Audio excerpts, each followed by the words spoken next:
But let's get into this issue of the voice. They're launching tonight the official Yes campaign in Adelaide, but a Resolve poll today published in the Sydney Morning Herald and The Age in Melbourne reveals it's not an ad campaign they need, but detail. People are desperate for detail. The poll says that last September, 64% of those polled supported the voice.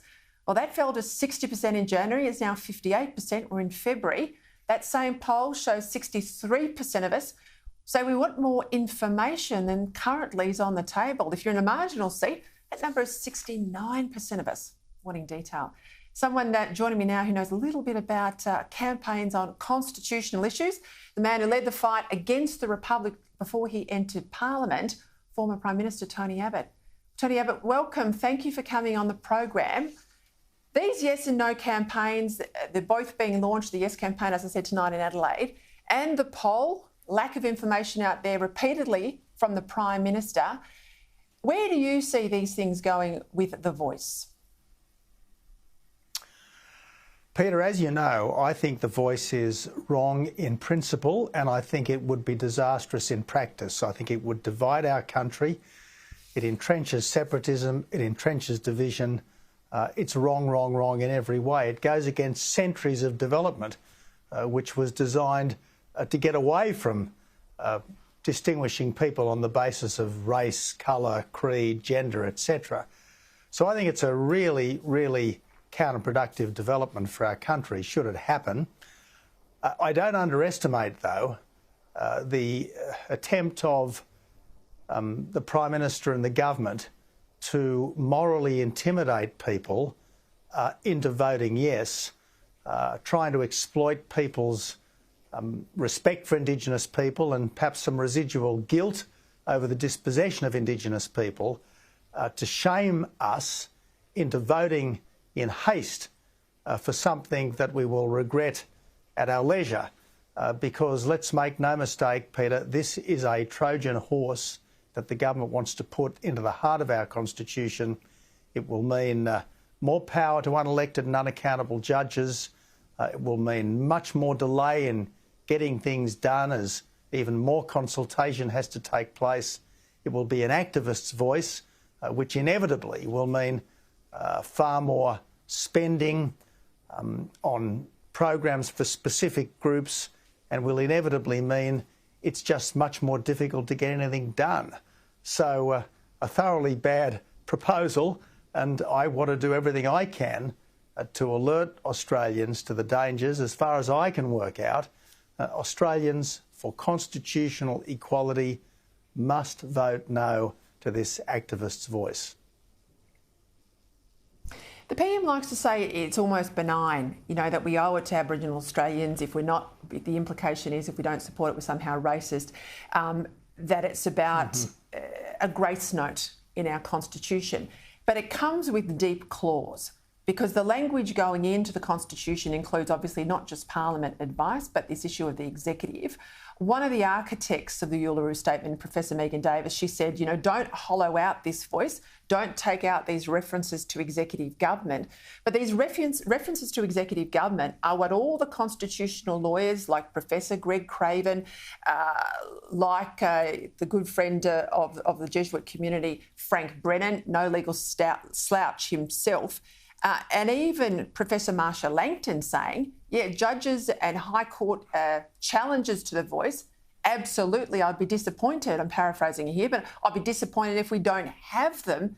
That's the problem that the PM refuses to adequately and honestly address. Exactly right, Peter. The PM doesn't want to give us the detail because he knows that the more detail there is, the scarier this thing will seem. I mean, the last thing we want to do is further divide our country, further entrench separatism and further gum up government. And that is exactly what this thing will do. This idea that somehow the voice is going to solve all of the problems of remote Australia, well, it's not as if there hasn't been plenty of consultation already, but the problem, as we see in remote Australia, is less that there are no voices. It's more that there aren't enough ears, particularly ears in Canberra, listening to the people of remote Australia, because if this government was listening more and lecturing less, it would never have abolished the cashless debit card, and it would never have abolished the alcohol bans in places like Alice Springs. I don't know if you got to the Australian newspaper today, but I wrote a column today on superannuation, and I made the point that the government ran a small target campaign across the board, but I played the grab already. The Prime Minister, as opposition leader, ruled out changes to super. Well, we saw where they've headed on Monday with a speech by Jim Chalmers. It basically trying to deny that superannuation is our money. They'll decide what they do with our money. They'll stop us taking out our money or leaving it to our children or paying off our home. I think people have had enough of being dictated on super policy and broken promises from Labor as well. There's two problems. Obviously, it would be a dreadful broken promise, and it would be a tax increase. I mean, you've got the Treasurer out there saying that there's something terrible about the $50 billion worth of tax concessions that he reckons the super system involves. Well, every tax concession that the government removes is effectively a tax increase on the people who enjoyed the concession. It's pretty obvious what the government wants to do here, Peter. They want to force people to use their superannuation to produce a self-funded pension and stop them going on the government-funded pension.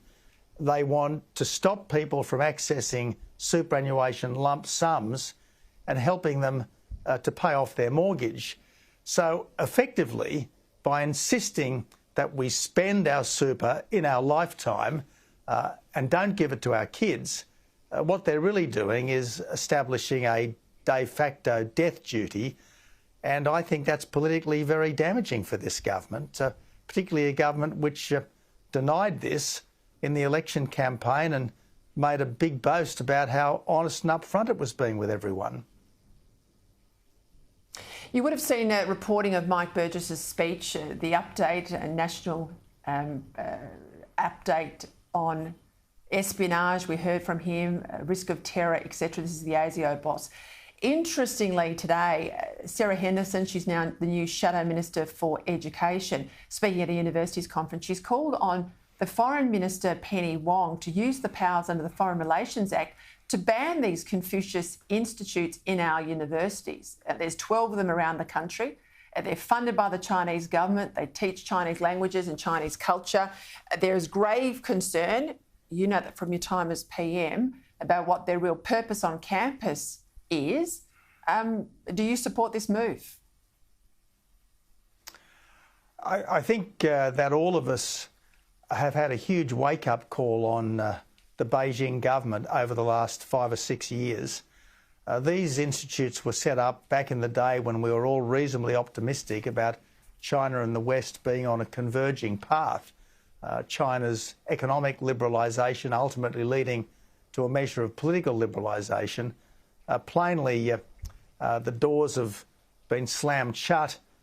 Plainly, it's back to Stalinism inside China under the Communist Party. I think it's very important that we appreciate that everything China does is done with strategic intent. Everything the Chinese government does is done with strategic intent, and these Confucius centres are essentially propaganda centres.